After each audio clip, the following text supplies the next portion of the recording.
Around the World in 80 Days, by Jules Verne. Translated by George Makepeace Towell. Chapter 34, in which Phileas Fogg at last reaches London. Phileas Fogg was in prison. He had been shut up in the Custom House, and he was to be transferred to London the next day. Passepartout, when he saw his master arrested, would have fallen upon Fix had he not been held back by some policemen. Aouda was thunderstruck at the suddenness of an event which she could not understand. Passepartout explained to her how it was that the honest and courageous Fogg was arrested as a robber. The young woman's heart revolted against so heinous a charge, and when she saw that she could attempt to do nothing to save her protector, she wept bitterly. As for Fix, he had arrested Mr. Fogg because it was his duty, whether Mr. Fogg were guilty or not. The thought then struck Passepartout that he was the cause of this new misfortune. Had he not concealed Fix's errand from his master? When Fix revealed his true character and purpose, why had he not told Mr. Fogg? If the latter had been warned, he would no doubt have given Fix proof of his innocence, and satisfied him of his mistake. At least, Fix would not have continued his journey at the expense and on the heels of his master, only to arrest him the moment he set foot on English soil. Passepartout wept till he was blind, and felt like blowing his brains out.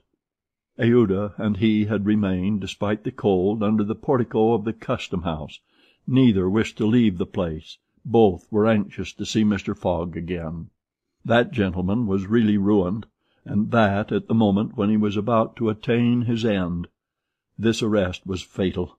Having arrived at Liverpool at 20 minutes before 12 on the 21st of December, he had till 9:15 that evening to reach the Reform Club, that is, 9 hours and a quarter. The journey from Liverpool to London was 6 hours. If anyone at this moment had entered the Custom House, he would have found Mr. Fogg seated, motionless, calm, and without apparent anger, upon a wooden bench. He was not, it is true, resigned, but this last blow failed to force him into an outward betrayal of any emotion. Was he being devoured by one of those secret rages, all the more terrible because contained, and which only burst forth with an irresistible force at the last moment? No one could tell. There he sat, calmly waiting. For what? Did he still cherish hope? Did he still believe, now that the door of this prison was closed upon him, that he would succeed? However that may have been, Mr. Fogg carefully put his watch upon the table, and observed its advancing hands.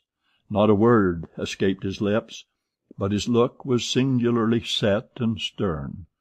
The situation, in any event, was a terrible one, and might be thus stated: if Phileas Fogg was honest, he was ruined; if he was a knave, he was caught. Did escape occur to him? Did he examine to see if there were any practicable outlet from his prison? Did he think of escaping from it?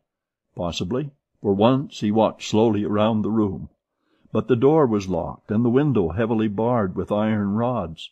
He sat down again, and drew his journal from his pocket. On the line where these words were written, 21st December, Saturday, Liverpool, he added, 80th day, 11:40 a.m., and waited. The Custom House clock struck 1. Mr. Fogg observed that his watch was 2 hours too fast. 2 hours! Admitting that he was at this moment taking an express train, he could reach London and the Reform Club by 9:15 p.m. His forehead slightly wrinkled. At 33 minutes past 2, he heard a singular noise outside, then a hasty opening of doors. Passepartout's voice was audible, and immediately after that of Fix. Phileas Fogg's eyes brightened for an instant. The door swung open, and he saw Passepartout, Aouda, and Fix, who hurried towards him. Fix was out of breath, and his hair was in disorder. He could not speak. "Sir," he stammered, "sir, forgive me. Most unfortunate resemblance. Robber arrested 3 days ago. You are free." Phileas Fogg was free. He walked to the detective, looked him steadily in the face, and with the only rapid motion he had ever made in his life, or which he ever would make, drew back his arms, and with the precision of a machine knocked Fix down. "Well hit!" cried Passepartout. "Parbleu! That's what you might call a good application of English fists." Fix, who found himself on the floor, did not utter a word. He had only received his deserts. Mr. Fogg, Aouda, and Passepartout left the Custom House without delay, got into a cab, and in a few moments descended at the station. Phileas Fogg asked if there was an express train about to leave for London. It was 40 minutes past 2. The express train had left 35 minutes before. Phileas Fogg then ordered a special train. There were several rapid locomotives on hand, but the railway arrangements did not permit the special train to leave until 3 o'clock. At that hour, Phileas Fogg, having stimulated the engineer by the offer of a generous reward, at last set out towards London with Aouda and his faithful servant. It was necessary to make the journey in 5 hours and a half, and this would have been easy on a clear road throughout, but there were forced delays, and when Mr. Fogg stepped from the train at the terminus all the clocks in London were striking 10 minutes before 9. Having made the tour of the world, he was behindhand 5 minutes.